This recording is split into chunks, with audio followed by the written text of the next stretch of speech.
దగ్గరికి రానంటే ఇది తీసేసి దూరంగా ఉంటారు సార్. మీరు దగ్గరికి రారు కదా, నాకు మిమ్మల్ని చూస్తే కోవిడ్ నడిచొస్తున్నట్టు ఫీలింగ్ వచ్చింది. సార్ మరి నా పరిస్థితి ఆలోచించండి సార్, పక్కనే ఉన్నాను.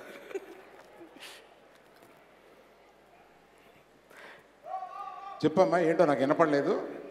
ఏం లేదు సార్, అదే అదిదాస్ మాస్క్ వేసుకున్నారు కదా. మీరు దగ్గరికి, నేను ఇందాక అడిగాను, వాళ్ళిద్దరూ నా దగ్గరికి రారు కదా, వాళ్ళు రాకపోతేనే నేను స్టేజ్ మీదకి వెళ్తానని చెప్పి. రావు సార్, దూరంగా ఉంటారు సార్. Okay sir. మీ ఇద్దరినే ఎందుకు తీసుకున్నారయ్యా?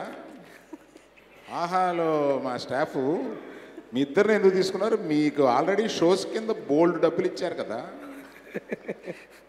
అందుకే హోస్టింగ్ డిస్కౌంట్లో చేస్తారు. అన్నీ అజిత్కే తెలుస్తారు సార్. ఫ్యామిలీ ఫంక్షన్ అన్నారు సార్, అందుకే వచ్చేసాం సార్ ఇమీడియట్గా. ఫ్యామిలీ ప్యాక్ మీకు ఇది? అవును సార్, మాకు సార్.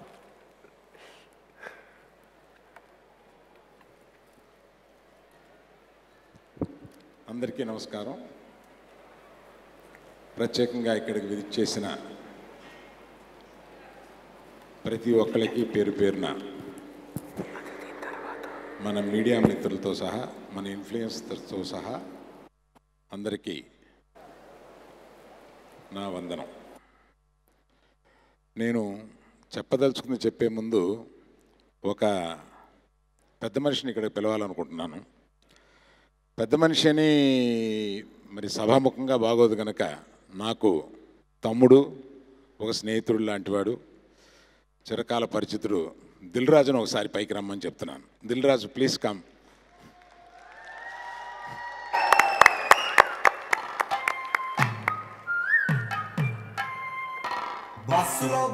నువ్వు పర్లేదు కొంచెం ఆ మాత్రం డిస్టెన్స్ మెయింటైన్ చేయి చాలు. వాళ్ళ గురించి, వాళ్ళ దుర్మార్గులు ఏమి పట్టుకుని వస్తారో తెలియదు, ఏమి ఇచ్చేళ్తారో తెలియదు.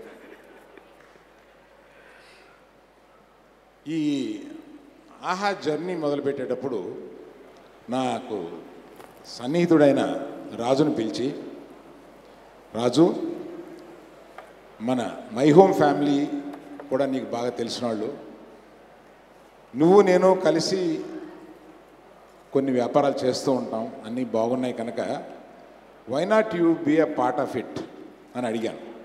సార్ ఇదేదో చాలా యంగ్ ప్లాట్ఫామ్. ఏంటయ్యా, నేనుంటే ఇది చాలా యంగ్ ప్లాట్ఫాము, నేను కూడా ఉన్నాను కదా, నువ్వేంటి, నేనెందుకు లేండి సార్, ఇది చాలా యంగ్ ప్లాట్ఫామ్, ఇట్లా ఏదో చెప్తున్నాడు. చెప్తుంటే ఆ డిస్కషన్ ఎక్కడి దాకా వెళ్ళిందంటే, యంగ్ అంటే అది కాదండి, ఈయన కూతురు హర్షిత ఉంది, చిన్నప్పటి నుంచి నాకు తెలుసు, నా కూతురులాగా మా ఇంటికి వచ్చి ఆడుకుని, బన్నీని చూడడానికి అప్పుడప్పుడు మా ఇంటికి వచ్చి వెళ్ళేది నాకు కూతురులాగా. అలాగే ఆ అమ్మాయిని చక్కటి అర్చిత్ అనే ఒక యువకుడి చేతిలో పెట్టి ఆయన బాధ్యతలు వదిలించుకొని మళ్ళీ పెళ్లి చేసుకున్నాడు. ఏమయ్యా మీ కామెంట్ ఏమైనా ఉందా సార్? మీ కామెంట్ ఏం లేదుగా? లేదు సార్. సరే.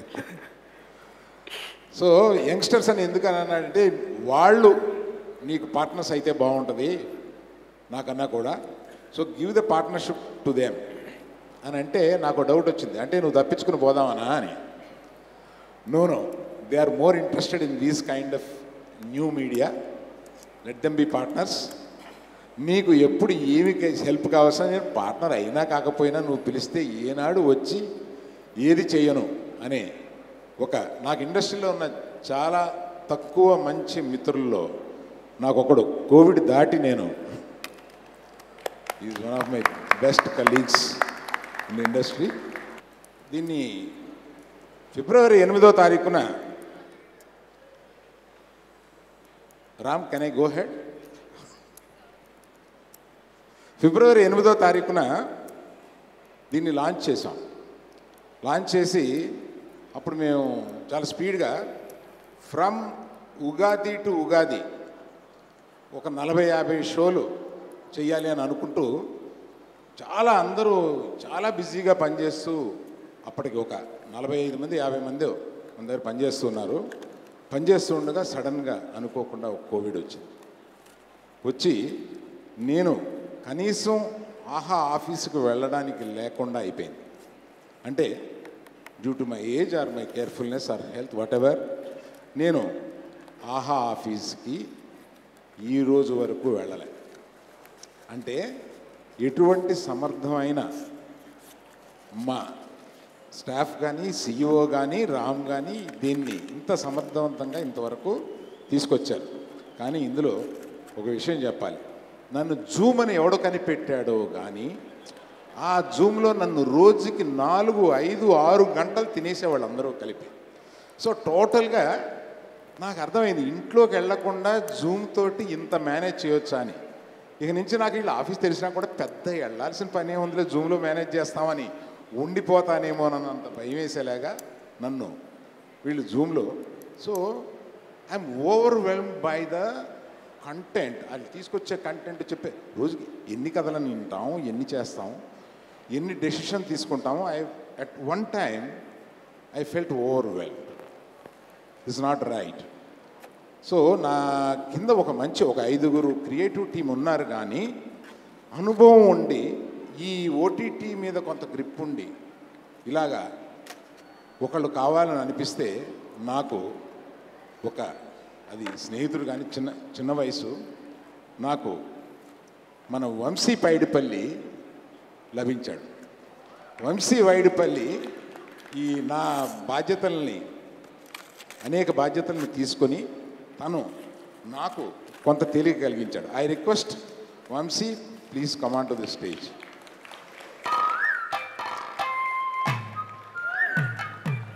Please come.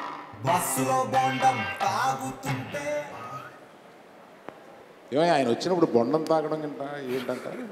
ఏదైనా మీరు పర్టికులర్గా మీరు ఏదైనా ఆ జోక్ వేయడానికి ఏదన్నా అనుకుని దాన్ని వేసారా? అదేం వచ్చేసింది అంతే. Expected some banter. Yeah both of you are very silent. అంటే ఏం లేదు సార్, మామూలుగా మాట్లాడుతుంటే ఫ్లో డిస్టర్బ్ చేయడం ఎందుకు. కొన్ని ప్రిపేర్ అయ్యాను సార్, మీది అయిపోయే టైంకి ready. So I requested Vamshi to join us to help me in the content. So అంటే అప్పటికే నాకు తెలుసు అసలు ఆ నెట్ఫ్లిక్స్ని అమెజాన్ని నవిలి తినేసాడు అప్పటికే తను. So he has lot of insight on the OTT, how a OTT works, how a OTT content works. So ఇవన్నీ చూసిన దాని మీద నేను వచ్చి, మాకు కంటెంట్ మేనేజ్మెంట్ బోర్డు ఉంది. ఆ బోర్డులో ఈవెన్ ఇంక్లూడింగ్ అల్లు అర్జున్ ఆ బోర్డులో కంటెంట్ మేనేజ్మెంట్ బోర్డు ఉంది. ఆ కంటెంట్ మేనేజ్మెంట్ బోర్డులో తనను కూడా ఒక డైరెక్టర్గా రమ్మని చెప్పి ఆహ్వానిస్తూ ఆయనకి ఒక ప్రత్యేకమైన పవర్ పొజిషన్స్ ఇస్తే నాకు కొంత రిలీఫ్ ఉంటుంది, ఆయనకి కొంత చేయడానికి ఒక ఉత్సాహం ఉంటుందని చీఫ్ క్రియేటివ్ అడ్వైజర్ కింద ఆయన్ని మాకు ఆహా కంటెంట్ టీమ్కి ఆయన్ని నియమించడం జరిగింది. నా తర్వాత డెసిషన్స్ తీసుకోవాల్సి వచ్చిన కొన్ని డెసిషన్స్ని, బ్రదర్ నా దగ్గర దాకా పట్టరావక్కర్లేదు, నువ్వు డెసిషన్ తీసుకో అంటే నాకు ఎట్లా ఉండదంటే, నాకు సెకండ్ బౌన్స్ బోర్డు కావాలి. నాకు ఇప్పుడు ఒకటి వినిపించి, ఇప్పుడు 11th అవర్ను ఒక షో రాబోతుంది. It's an excellent show. ఆ 11th అవర్ది ఒకసారి ఫస్ట్ విన్నప్పుడు నేను 2 hours విని ఇది చాలా బాగుంది నాకు, బట్ బౌన్సింగ్ బోర్డు కావాలి, ఇంకొకళ్ళు తీసుకుని ఒక ఎక్స్పీరియన్స్డ్ పర్సన్ తీసుకుని దీన్ని కొంత దూరం తీసుకెళ్ళాలి ఒక డైరెక్టర్కి అప్పచెప్పే ముందు అని ఈయనకి అప్పచెప్తే నిజంగా ఇందులో మ్యాటర్ ఉంది అని ఇట్లాగా అనేక సార్లు నేను ఏదైనా సహాయం కావాల్సి వచ్చినప్పుడు నాకు చేదోడు వాదోడుగా ఉంది, నాకు రెడీ రికనర్గా ఉండి ఇది చేస్తే ఒకసారి ఇది పంపిస్తున్నాను వంశీ ఒక్కసారి చూడు అంటే చూసి వెంటనే దాని మీద ఒక రివ్యూ, నాకు so much of relief as a bounce board. So I thank him for all the journey and he has promised that few years he will be with me in this. ఆయనకి నువ్వు సినిమాలకు వెళ్తావు నాకు తెలుసు, కానీ నువ్వు సినిమాలకు వెళ్ళినప్పుడు ఒక గ్యాప్ ఇస్తాను, కానీ నువ్వు తప్పనిసరిగా ఇందులో మాతో జర్నీ చేయాలి అని చెప్పి రిక్వెస్ట్ చేస్తే ఒప్పుకున్నందుకు అతన్ని నేను థ్యాంక్స్ చెబుతూ. చంటబ్బాయి సినిమా చూసావా? అందులో ఒక యూనిక్ క్యారెక్టర్. సో యాక్చువల్గా ఈ ప్లాట్ఫామ్ అంతా పెట్టింది సార్ యాక్టర్గా మళ్ళీ relaunch. Oh relaunch give it up for అసన్ సార్. అంటే ఆన్ ద పర్సనల్ నోట్, నువ్వు రిటైర్మెంట్ ఉందా అని అడిగావు కదా, ఎవరు అడిగారు బాబు? సార్ అలా రాసి ఇచ్చారు సార్. సార్ కార్డులో ఉంది సార్. మీ వయసు ఎంత? మీరు అప్పటికి రిటైర్మెంట్ గురించి ఆలోచిస్తున్నారు. సో దీపావళి టు దీపావళి ఏమి జరగబోతుంది ఆహాలో అని ఇక్కడికి చెప్పడానికి వచ్చిన నేను ఫస్ట్ 10 ఎగ్జైటింగ్ షోస్ ఫ్రమ్ ఆహా చెప్పబోతున్నాను. అందులో మొట్టమొదటిగా శ్యామ్ జామ్, దీపావళి టు దీపావళి వచ్చే శ్యామ్ జామ్ గురించి చెప్పబోతున్నాను. హర్ష సార్ నాది తమాషా అని ఒకటి రిలీజ్ అయింది సార్, దాని గురించి కూడా కొంచెం చెప్పండి సార్. తమాషా విత్ హర్ష అంటే మొన్న వచ్చేసింది కదా, అంటే ఇంకా వస్తూ ఉంది, మొన్న వచ్చింది కదా. అవును సార్, మొన్నే ఫస్ట్ ఎపిసోడ్ స్టార్ట్ అయింది సార్. అంటే నిన్ను మర్చిపోయానని బాధ వచ్చింది నీకు. ఈ దీపావళి టు దీపావళి 10లో నువ్వు లేవేమో అని అనుకుంటున్నావు. నీ తర్వాతే శ్యామ్ జామ్.